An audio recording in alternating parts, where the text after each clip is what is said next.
Imam Malik bin Dinar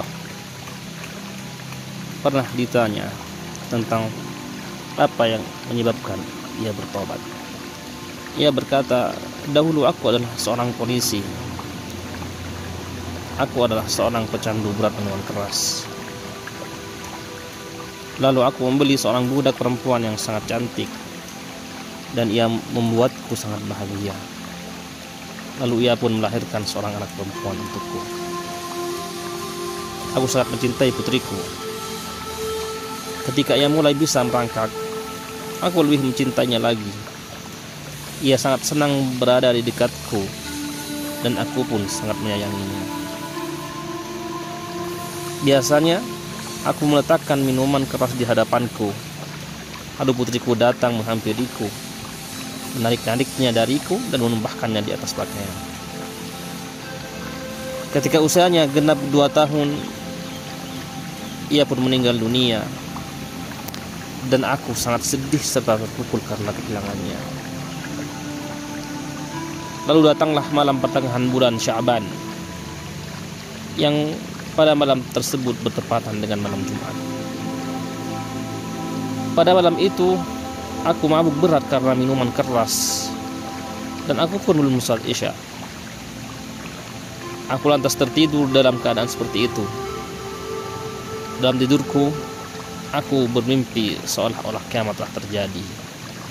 Trompet sangkakala ditiup, kuburan-kuburan terbuka, dan seluruh makhluk dibangkitkan dan dikumpulkan. Dan aku termasuk di antara mereka. Tiba-tiba aku mendengar suara desis dari arah belakangku.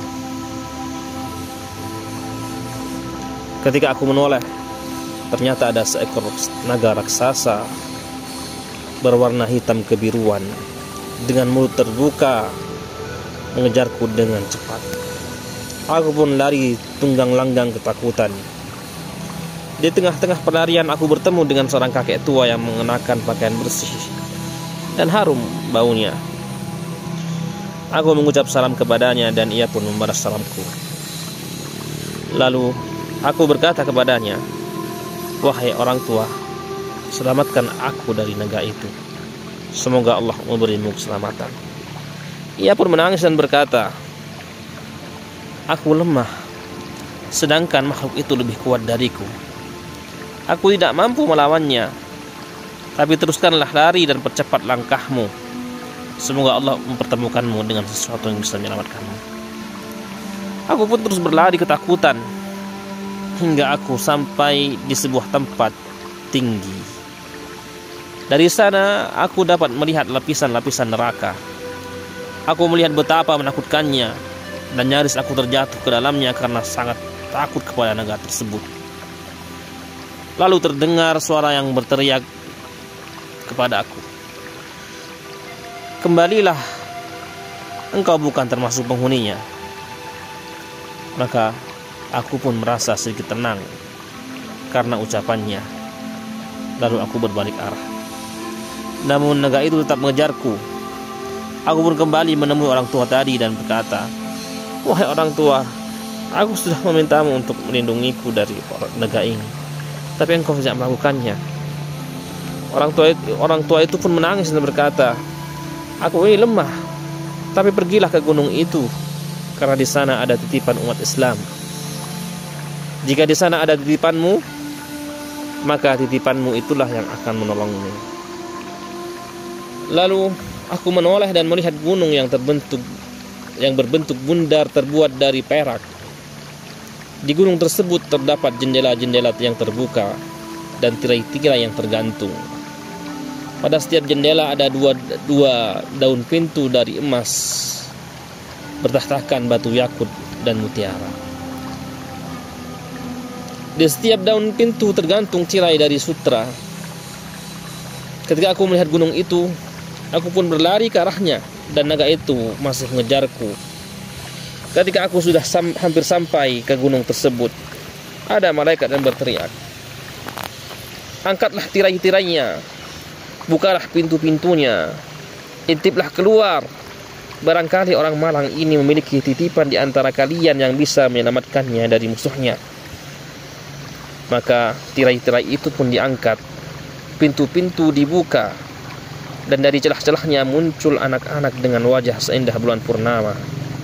Saat itu naga semakin dekat kepada aku, dan aku benar-benar bingung, tak tahu harus berbuat apa.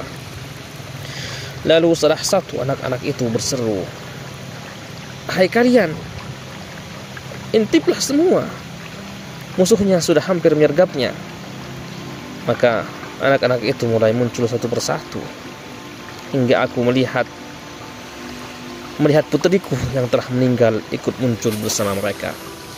Ketika ia melihatku, ia menangis dan berkata, "Demi Allah, itu ayahku." Lalu ia melompat seperti cahaya, melesat seperti anak panah, hingga ia berdiri tepat di hadapanku. Ia meraih tangan kananku dengan tangan kirinya, dan ia mengulurkan tangan kanannya ke arah naga itu. Lalu naga itu pun lari ketakutan.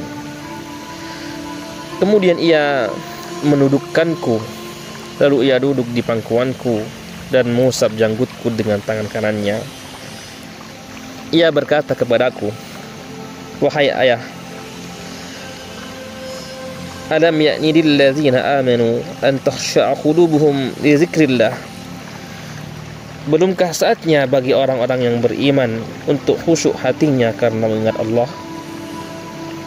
Aku pun menangis dan berkata, "Wahai putriku, apakah kalian bisa membaca Al-Quran?" Ia menjawab, "Wahai ayah, kami lebih memahami Al-Quran daripada kalian." Aku bertanya, "Ceritakan padaku tentang naga yang hampir mencelakakanku tadi."